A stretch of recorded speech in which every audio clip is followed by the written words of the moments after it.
One of the first gaming series I fell in love with growing up was a game called inFAMOUS, a game about ordinary people developing elemental powers. inFAMOUS as a series was pretty active from 2009 all the way to 2014, developed by Sucker Punch Productions. In turn, they have now since turned their focus towards a new IP, Ghost of Tsushima. However, they did celebrate their 10-year anniversary of the first inFAMOUS game over the weekend. And amongst myself and a ton of other people giving their memories about the game series and their likes and dislikes about the games, they took to Twitter and did 10 facts about inFAMOUS that not a lot of people knew until this point. And so without further ado, what is going on, guys? It is your boy TKD123 here, back again with another video, and today we're going to go over all of the facts we learned about inFAMOUS in celebratory fashion of its 10-year anniversary.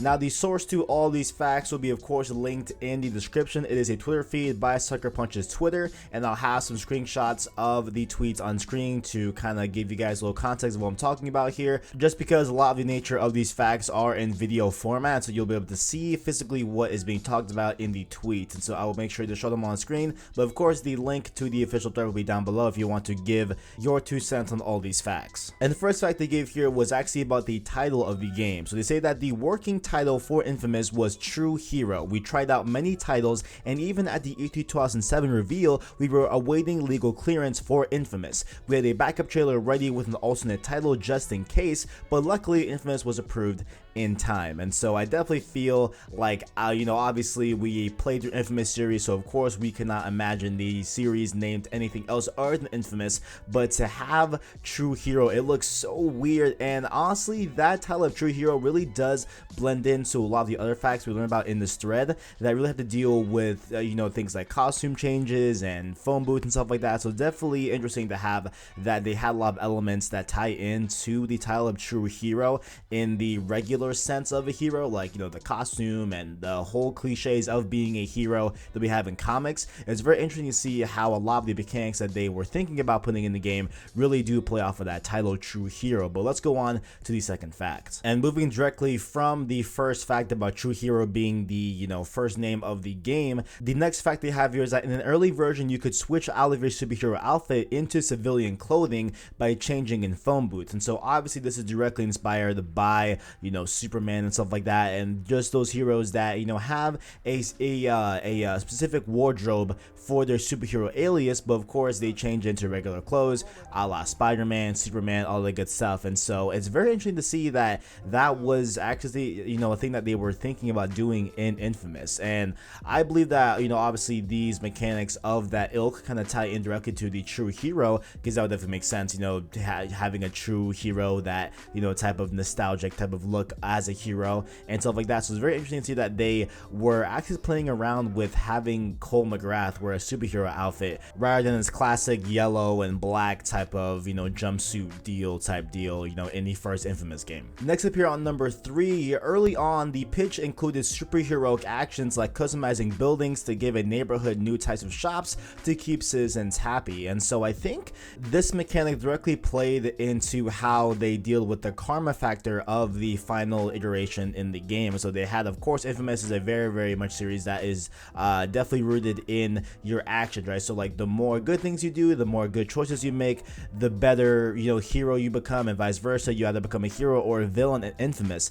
And so I think maybe this notion of keeping citizens happy and unhappy, that having that balance, I think that is what translated into what we have today with inFAMOUS, where we have a system where you could be a hero or a villain, blue or red, etc. And so I think it's very interesting to see that they were toying around with having citizens have a much bigger role in the game than what it originally was. And they definitely, in the final game, you see that shift away from the civilians having anything to do with the game-to-game gameplay, aspect of it, and rather just being just citizens in the world, just NPCs, So it's very interesting to see that they were toying with this idea of having you customize buildings and put in new shops there to keep people happy. Very interesting stuff here, and very just really intriguing to see that this is what they were, you know, just kind of working with in terms of Infamous early on. And next up here, they say at one point in production, before a name for the hero was chosen, the studio referred to him by the nickname Gearwolf, and he had a completely different hairstyle.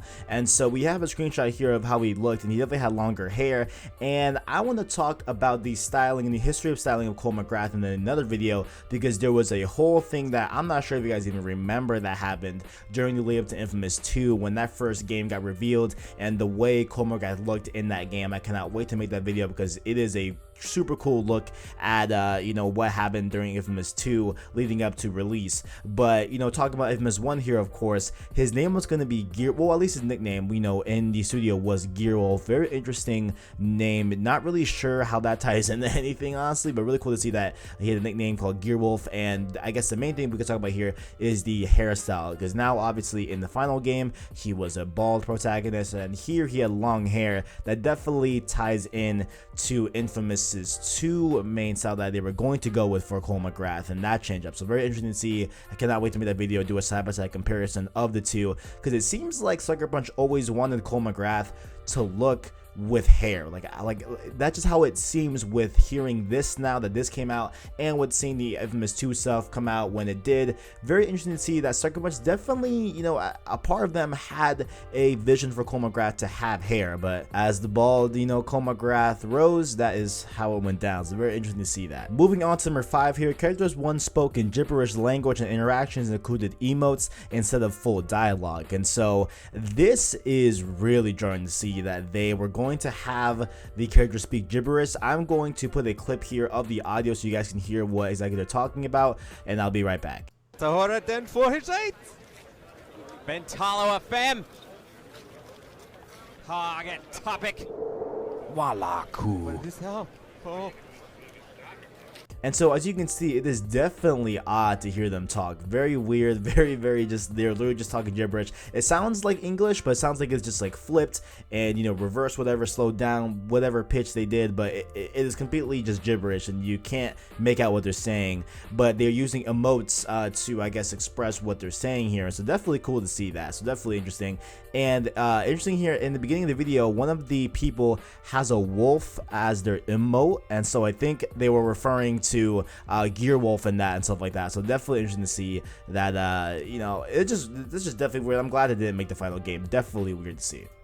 And next up here, they said that they experimented with light character customization that allowed you to change your hair, outfit, and more. And so you can see here, they had a pretty basic character creator, anything insane, but there was definitely, you know, ways of you kind of making the main character a little bit more you. And so it leads me to believe that I don't think they ever had the notion of Cole McGrath from the jump. I think that, you know, this character was going to be just an unnamed character, and it would be more to the ilk of like an open world game traditionally, where you have a character creator and you are basically kind of role playing as yourself as opposed to someone that you're playing in the terms of the plot. And so very interesting to see that they probably didn't even have Cole McGrath in mind at this point, or maybe they did. Maybe you could just change how he looked, but very interesting to see that they had, you know, customization going into the game as well. They say here up next that during development, the hero could use telekinetic powers to draw throwable metal objects like license plates, hubcaps, stop signs, and bicycle sprockets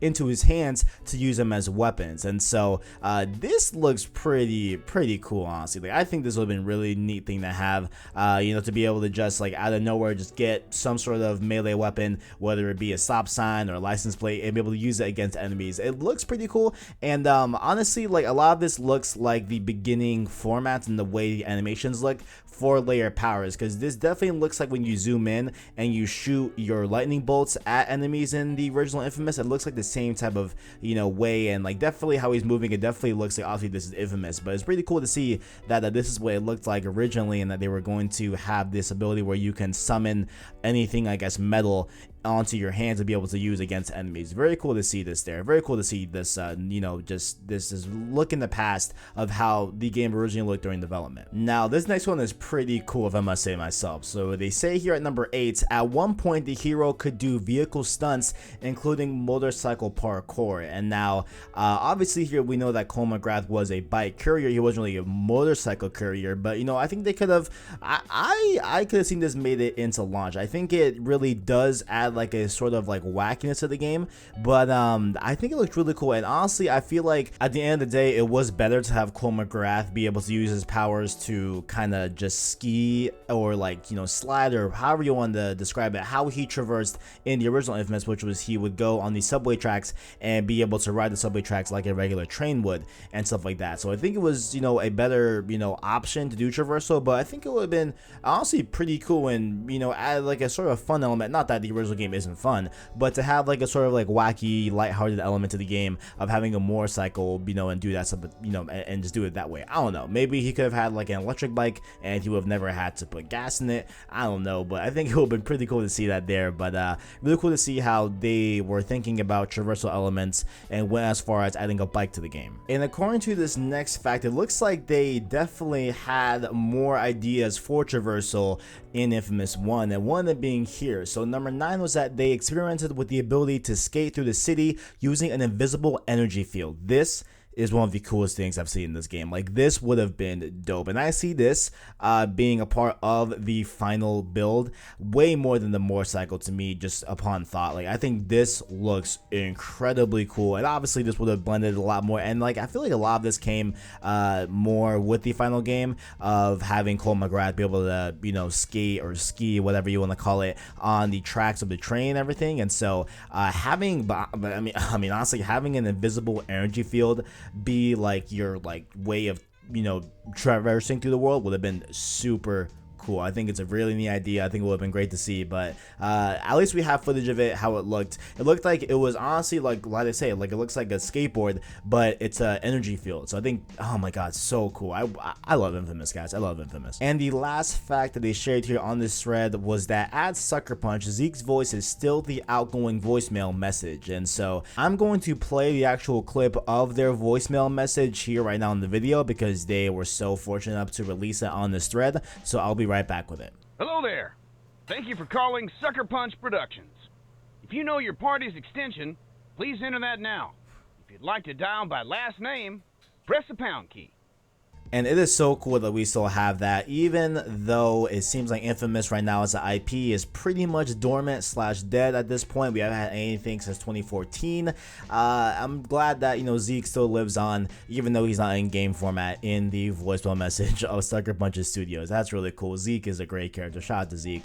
But that has been 10 facts you probably did not know about Infamous series that they released for the 10-year anniversary of the Infamous game, the original Infamous game. But most importantly, let me know what you guys think in the comments below. Which of these facts would you like to see in the final game? Would you have wanted customization? Would you have wanted you to be able to switch out from a superhero suit to regular clothing? Would you have liked the motorcycle, the invisible electric field thing? Definitely for me, I would have for sure wanted that invisible energy field to ride around the world with. But let me know what you guys would have wanted out of the facts down below in the comments on the final launch of Infamous 1. What would you have wanted if you could have picked any of it? Let me know your thoughts in the comments below, and make sure also while you are down there to check our description. You can find our Twitter, our Discord. Make sure to go join those and follow those accounts down below in the description. If you enjoyed the video, make sure to leave a like on it, as well as stay subscribed to PlayStation Source to keep up with the latest and greatest in PlayStation. Thank you for watching, and as always, greatness awaits.